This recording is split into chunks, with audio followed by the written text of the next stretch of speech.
खत्म हो गया सर। मेरा बाबू चला गया हमको छोड़ के।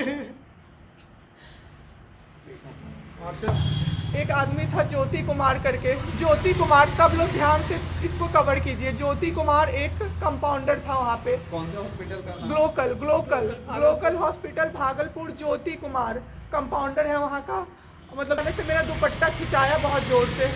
मैंने सोचा क्या हो रहा है, जब मैंने पीछे मुड़ी तो मेरे कमर पे उस आदमी का हाथ था और मेरा दुपट्टा वो ज्योति कुमार खींच रहा था। क्या क्या हुआ है, किस अस्पताल में हुआ है? सर हम लोग नोएडा में रहते हैं, मैं और मेरे हस्बैंड। अभी होली में हम लोग बिहार आए हुए थे सर, होली मनाने के लिए। पूरी फैमिली का गेट टुगेदर था। 9 अप्रैल को मेरे हस्बैंड की तबीयत ख़राब हुई, फीवर हुआ उनको काफ़ी तेज़। हमने कोरोना का 2-3 बार टेस्ट करवाया, नेगेटिव आया।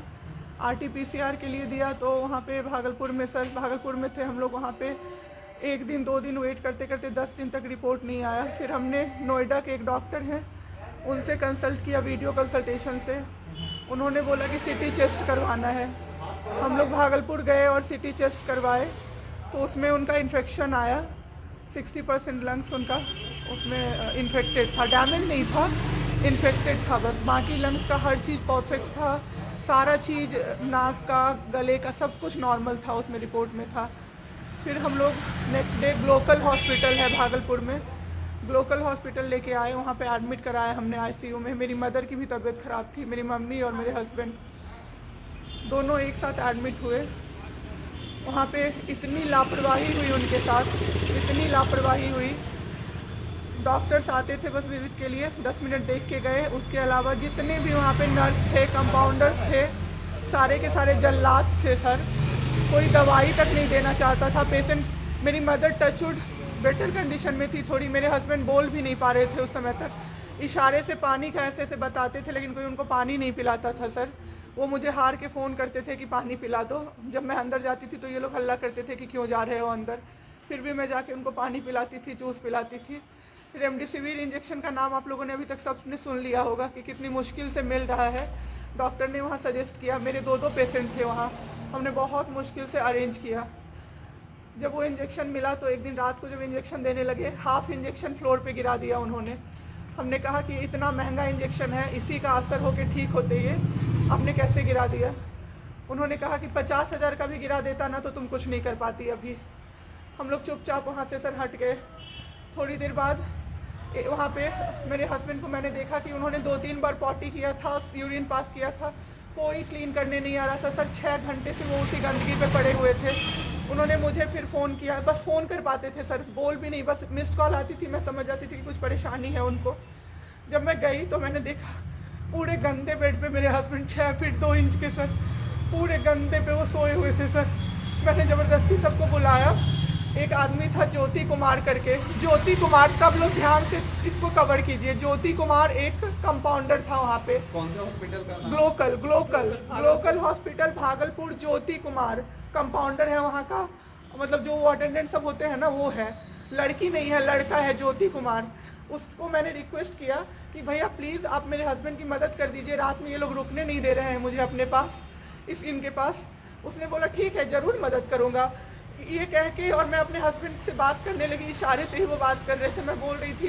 अचानक से मेरा दुपट्टा खिंचाया बहुत ज़ोर से। मैंने सोचा क्या हो रहा है, जब मैंने पीछे मुड़ी तो मेरे कमर पे उस आदमी का हाथ था और मेरा दुपट्टा वो ज्योति कुमार खींच रहा था। मेरी माँ पीछे से चिल्लाई, मेरे हस्बैंड ऐसे ऐसे होने लगे, पूरा पसीना उनको चल गया, कुछ बोल नहीं पा रहे थे वो।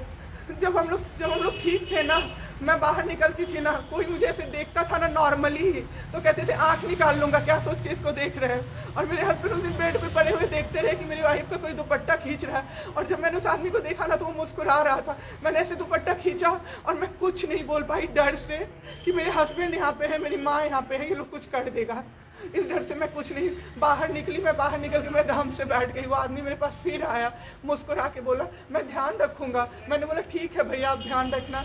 मैंने कुछ नहीं बोला उसको, कुछ भी नहीं। 2-3 दिन बाद ऐसे ही कोई सुविधा नहीं, कुछ नहीं। मेरे हस्बैंड की तबीयत उस दिन से बिगड़ी जब रात के 2 बजे में मेरी मदर के बगल वाले बेड पे एक अंकल, मास्क उनका हट गया था और वो अंकल चिल्ला चिल्ला के नर्स को बुला रहे थे। और मेरी मम्मी चिल्ला रही थी जल्दी आइए ये मर जाएंगे, जल्दी आइए ये मर जाएंगे। कोई नहीं आया और अंकल ने दम तोड़ दिया। ऐसे 3-4 लोग उस 2-3 दिन के अंदर दम तोड़े हैं बिना केयर के, बिना नर्स के आए। सारी नर्स टेबल कुर्सी लगा के सो जाती थी, कहती थी पागल हो गए हैं हम ही, अब मर जाएंगे इस कोरोना के चक्कर में, अब तो क्यों जॉब कर रहे हो, छोड़ दो, आपकी जगह कोई और आ जाएगा। उसके बाद वहाँ से ले बाई पैप वहाँ उस हॉस्पिटल में नहीं अवेलेबल था। मेरे हस्बैंड की तबीयत एक दिन बहुत ख़राब हो गई, उन्होंने मायागंज रेफ़र कर दिया, भागलपुर मायागंज हॉस्पिटल।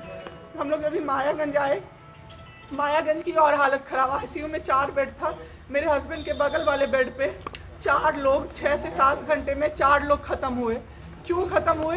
वो नर्स को बुला रहे थे, सिस्टर आ जाओ, दिक्कत हो रही है, दिक्कत हो रही है, और सिस्टर नहीं आती थी। एक अंकल तो बुलाते बुलाते उलट के गिर गए, पूरा सर फूट गया, ब्लड और मर गए वो अंकल वहीं पे। इतना मेरे हस्बैंड डर गए। शाम होते होते मेरे हस्बैंड की तबीयत अचानक से ख़राब होने लगी, पूरा ये सब ड्राई हो गया, एक लेयर वाइट कलर का जम गया उनके ऊपर, बहुत ज़्यादा तबीयत ख़राब हो गई। हम लोगों को समझ में नहीं आ रहा था कि हो क्या रहा था। अचानक से मेरे दिमाग में आया ना, बुलाते रहे, नहीं डॉक्टर को कम से कम 5-6 बार मेरी बहन बुलाने गई है, क्योंकि कोई डॉक्टर था ही नहीं ड्यूटी। कब हुई आपके हस्बैंड की घटना? परसों सुनिए मेरी बात, पहले पूरी कहानी मेरी सुनिए। मेरी बहन 5 बार 6 बार गई है बुलाने डॉक्टर को मायागंज में, तो डॉक्टर क्या कह रहे हैं, यार रात में भी सोने नहीं दोगे, रात में भी सोने नहीं दोगे। जब हमने देखा जाके सर, तो लाइट ऑफ, इमरजेंसी के नाइट डॉक्टर्स का लाइट ऑफ, और सब नीचे बिछा के मूवी देख रहे हैं और सो रहे हैं, और दरवाज़ा तक नहीं खोला सर। मेरे हस्बैंड की ऐसी हालत हुई, जब मेरी दीदी बहुत जाके चिल्लाई, तब एक डॉक्टर आए वहाँ से, तो उन्होंने देखा क्या कि मास्क, उन्होंने ऐसे मास्क लगा होता है ना, उसमें एक ऑक्सीजन सप्लाई का पाइप होता है ना, वो पाइप ही नहीं लगाया था सर, बस मास्क लगा के छोड़ दिया था, ऑक्सीजन सप्लाई आ ही नहीं रहा था। जब बहुत कम हो गया तब वो डॉक्टर आए और पाइप लगाया, मेरे हस्बैंड तुरंत भी जिंदा हो गए। उसी दिन से उनके दिमाग में वो ऑक्सीजन की किल्लत का डर बैठ गया सर। 7 घंटे बिना ऑक्सीजन। 7 घंटे बिना ऑक्सीजन के रहे सर, लड़ते रहे। फिर उस दिन इतना वो डर गए, वो बोले नहीं अब हमको कहीं बाहर लेके चलो। दिल्ली में सर हमने बेड का किया, बहुत पता नहीं था, दिल्ली में कहीं भी जगह नहीं था। हम पटना आए, राजेश्वर हॉस्पिटल में सर पटना आए। यहाँ पे इन्होंने कहा आईसीयू में अटेंडेंट नहीं अलाउड है, नहीं जाओगे आप। मेरे हस्बैंड रोने लगे कि मेरी वाइफ को बस भेज दो, वो रहेगी तो मैं ठीक हो जाऊँगा। इन लोगों ने नहीं अलाउ किया सर। आज मैंने देखा, एम्बुलेंस से हम लोग भागलपुर से पटना आए थे राजेश्वर, रास्ते में उनको 3 बार पॉटी हुई थी सर। उसी गंदे बेड पे उनको 4-5 घंटे राजेश्वर में सुलाया रहा। मैं 10 बार जाके बोली बाहर से कि सर प्लीज़ बेड क्लीन कर दीजिए, वो हम लोग देख लेंगे ना। एक डॉक्टर निकले, मैंने बोला, वो मेरे हस्बैंड अंदर से ना बोल नहीं पा रहे थे, अंदर से ऐसे ऐसे कर रहे थे, बुला रहे थे सबको। मैंने कहा सर वो बुला रहे हैं किसी को बाहर से, तो एक डॉक्टर मुझे कहता है अरे छोड़िए ना, वो छोड़ा तो ऐसे ही बौखला रहा है जब से आया है। मैं उस समय कुछ नहीं कर पाई सर। उसके बाद उनका ऑक्सीजन लेवल जब 37 हो गया, तब मेरे साथ मेरी दीदी थी, मेरे जीजा जी थे और मेरे जेठ थे। तब मैंने अपने जीजा जी को बोला कि अब मेरे से नहीं रहा होगा, मुझे किसी तरह से अंदर भिजवाइए। तब उन्होंने ज़बरदस्ती मुझे अंदर भेजा और 37 से 74 मैंने कर दिया 10 मिनट में। मेरे बाबू का ऑक्सीजन लेवल मैंने बढ़ा दिया। उसके बाद इन लोगों ने मुझे बोला, मैंने बोला सर अटेंडेंट अलाउड है, सारे के अटेंडेंट बैठे हुए थे। तो एक डॉक्टर ने मुझे बोला अटेंडेंट अलाउड नहीं रहेंगे तो कैसे काम चलेगा, सब तो कोरोना से बीमार पड़ रहे हैं, हम लोग कितना देखें, हम लोग क्या मर जाए खांसते खांसते सबको देख के। बैठिए चुपचाप और देखिए। 15 दिन तक सर एक टेबल पे एक लगातार मैं बैठी हूँ। आज 1 महीना पे मैंने ब्रश किया है सर, 1 महीने पे ब्रश किया है मैंने। बाबू को बहुत ठीक कर दिया, इतना स्ट्रॉ लगा के सर, मास्क के अंदर से स्ट्रॉ लगा के बाबू को मैंने जूस, दाल, रोटी सब कुछ पिलाया सर।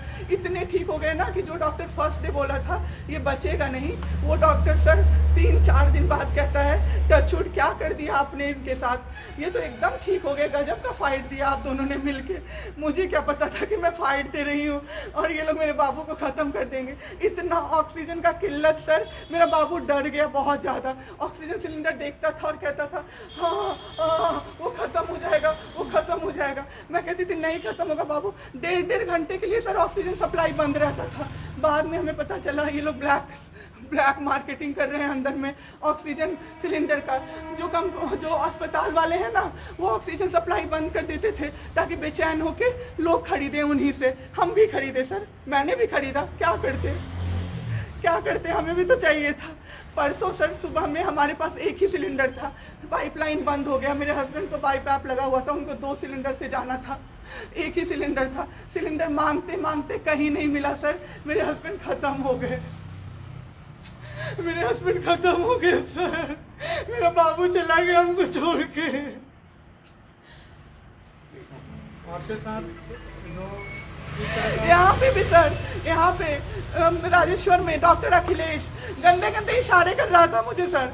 चलता था ना तो मुझसे सट के क्रॉस करता था सर। मैं इग्नोर कर देती थी कि मेरा हस्बैंड है यहाँ पे, वरना अगर बाहर होता चप्पल खोल के मैं मारती सर ऐसे इंसान को। वहाँ पे मायागंज हॉस्पिटल में डॉक्टर्स, कोई भी डॉक्टर नहीं आता है, कोई सीनियर डॉक्टर नहीं, जूनियर डॉक्टर नहीं, और पेशेंट की सिर्फ एंट्री कर देते हैं कि फिजियोथेरेपी किया गया। ये मेरे बाबू नाक का क्या करते हैं, नेबुलाइज किया गया, 4 बार नेबुलाइज किया गया, कोई चीज़ नहीं होती है, सिर्फ पेशेंट की एंट्री कर देते हैं। एंट्री सब किया हुआ रहता है, ये बड़े डॉक्टर आए, ये बड़े डॉक्टर आए, उन्होंने पेशेंट को देखा, नेबुलाइज किया, फिजियोथेरेपी हुआ, पेशेंट को कुछ नहीं, मतलब सीपैप पे पड़ा हुआ पेशेंट, और उसको देखने के लिए 24 घंटे में कोई नर्स नहीं आती है। रूम बंद करके और सब सोते रहते हैं। दरवाजा ठकठकाइएगा तो चिल्ला के बोलेगी दूर भागो यहाँ से, कोरोना पेशेंट के यहाँ से आई हो, हम लोग अभी रात में नहीं आ सकते। हम लोग क्या मर जाए पेशेंट के लिए? कोई नहीं आता है, कोई नहीं आता है देखने के लिए किसी को। ये लोग 26 तारीख को आए पटना। मैम आपके साथ जो ये सब हुआ गलत हुआ है, इसकी शिकायत आपने किसी को की है? अभी किसको करे सर? परसों तो मेरा बाबू गया है। परसों शाम आप क्या चाहती हैं सरकार से? क्या अभी सबसे पहले तो मैं चाहती हूँ कि सारे जगह ये सबसे पहले तो मुझे कोई प्लेटफॉर्म मिले जिस पे मैं ये बोल सकूँ टीवी पे जाके, ताकि लोग बचें। अब जिसके साथ जो हो नहीं हो वो तो सेकेंडरी है। हमारे जैसे जो लोग उसमें पड़े हैं ना, जो ये छोड़ के भूल जाते हैं कि पेशेंट का ख्याल डॉक्टर्स रखेंगे, वो जाके अपने पेशेंट का ख्याल रखें, नहीं तो सब मर जाएंगे सर, सब मर जाएंगे। एक डॉक्टर एक दिन आए राजेश्वर में, कहते हैं अरे ये बेड अभी तक नहीं खाली हुआ है, मतलब ये आदमी अभी तक नहीं मरा है। एक आदमी के बारे में आप सोचो सर जरा सा, आप सोचो सर जरा सा। मेरे हस्बैंड को वेंटिलेटर पे नहीं रखा सर, वो शायद बच जाते। और जब मेरी एक फ्रेंड है डॉक्टर, उसने बात की कि आपने वेंटिलेटर भी क्यों नहीं रखा, तो झूठ कह रहे हैं कि फैमिली वालों ने मना किया। क्योंकि हमें कोई सजेशन नहीं दिया गया कि वेंटिलेटर पे आप रख सकते हो, कुछ भी नहीं सर। वो बस वेट कर रहे थे कि ये बेड खाली हो। ठीक है।